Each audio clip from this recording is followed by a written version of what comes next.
hurmatlı ecekeler, karındaşlar, baykeler, Cenab-ı Baldar. Barnardın ıyık horozun ordu kutuktayım.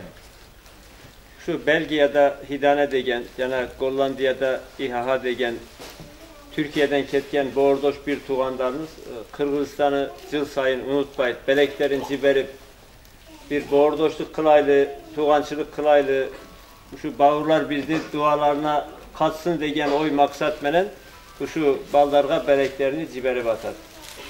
Ne gizi azırki uçurda İslam dünyası soğuşlardın, zulümdardın, kapaçılıklardın, terördün altında ilah etken.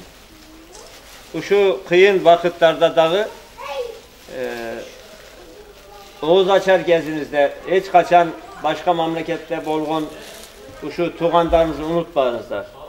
Alardın tınçıganına, alardın soğuşlardın, zulümdardın, toktot konuna Allah Teala'ya dua etiniz inşallah. Bu çoğun proyektler, igralar bolup cürüt. Sizler bizlerden duaları menen inşallah Allah Teala bu işti jogotot deyip oylanalım. Dualarınızdan unutmayınızlar. İkincisi Türkiye menen Kırgızistan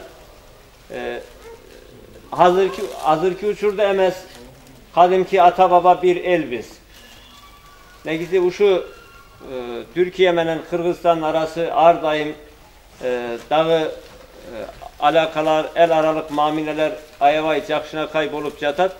İnşallah Teala gelecekte başka programalar, başka işler bolsun deyip ümit kılabız. Barınızga rahmat. Bugün bolsa bir ata bir eleden tuğulgandardagı bir-birine kaçan ölgündüğüne barakalım. Bu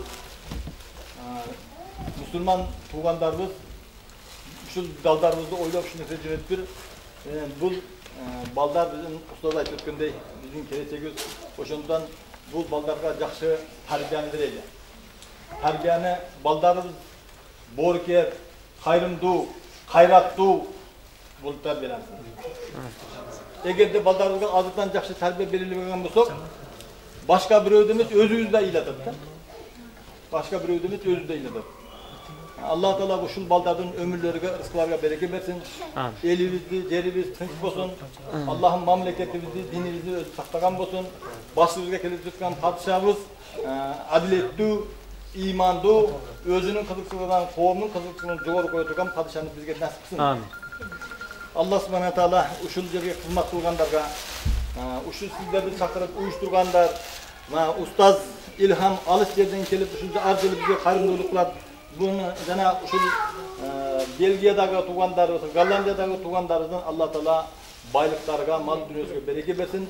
Kıyamet günü tarazısında uşul rahmat tutkan orozunuzda Allah kabul kan bolsun. Rahmet etken ayetinizdagi bereketli olsun.